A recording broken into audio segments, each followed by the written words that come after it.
యాదగిరిగుట్ట లక్ష్మీ నరసింహస్వామి ఆలయంలో అధ్యయనోత్సవాలు వైభవంగా జరుగుతున్నాయి. అధ్యయనోత్సవాల్లో భాగంగా 3వ రోజు నరసింహుడు శ్రీరామ అవతారంలో భక్తులకు దర్శనమిచ్చారు. వేద మంత్రాలు, మంగళ వాయిద్యాల నడుమ శ్రీరామ అవతారంలో ప్రధాన ఆలయ పురవీధుల్లో స్వామివారు ఊరేగుతూ భక్తులను కనువిందు చేశారు. ఇక మరోవైపు ఆలయ అర్చకులు స్వామివారిని శ్రీరామ అలంకారంలో చూడముచ్చటగా తీర్చిదిద్దారు. ప్రత్యేకమైన పూలతో స్వామివారిని సర్వాంగ సుందరంగా అలంకరించారు. లోక కళ్యాణం కోసం స్వామివారు శ్రీరామ అవతారం ఎత్తారని తెలిపారు అర్చకులు. అలాగే ధనుర్మాసంలో భాగంగా రేపు సాయంత్రం ఆలయంలో గోదాదేవి కళ్యాణం నిర్వహించనున్నారు ఆలయ అర్చకులు.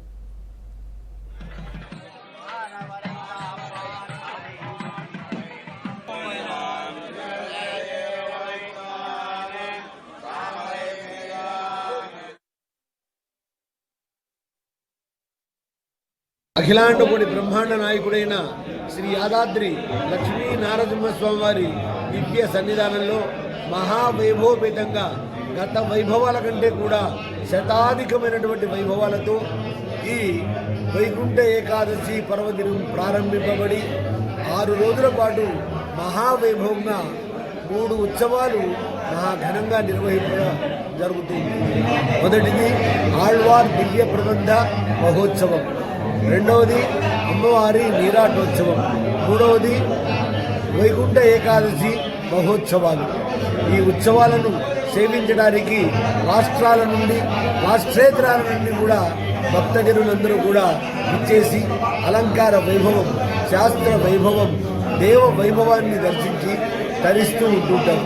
అందులో భాగంగా ఈరోజు 3వ రోజు స్వామివారికి ప్రభాతంలో ప్రత్యేక అభిషేకం జరిగిన తర్వాత నవకలశాభిషేకము, మూలమంత్ర, మూర్తిమంత్ర హోమాలు జరిగిన తర్వాత స్వామిని సీతారామచంద్ర స్వామిగా, రామచంద్రుడిగా అలంకరింపజేసి పురపాడు సేవ గావించడం జరిగింది.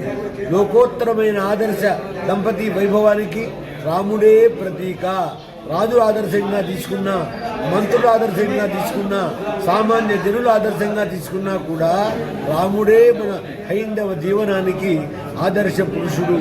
ఏది చెప్పారో అది మాత్రమే చేస్తారు, ఏది చేస్తారో అది మాత్రమే చెప్పి తాను ఆచరించి ఈనాడు మన చరిత్రలో కనుమరుగు కావడానికి సిద్ధంగా ఉన్నటువంటి దంపతి వైభవం అంతా కూడా నశించిపోతుంది. రాముడి గారికి ఆదర్శంగా తీసుకొని సీతమ్మని ఆదర్శంగా తీసుకుంటే యువతరం అంతా కూడా విడాకుల చట్టం అంతా కూడా భారతదేశం నుంచి పారిపోతుందని మనవి చేస్తూ మహావైభవంగా ఈ ఉత్సవాలు జరుగుతున్నాయి.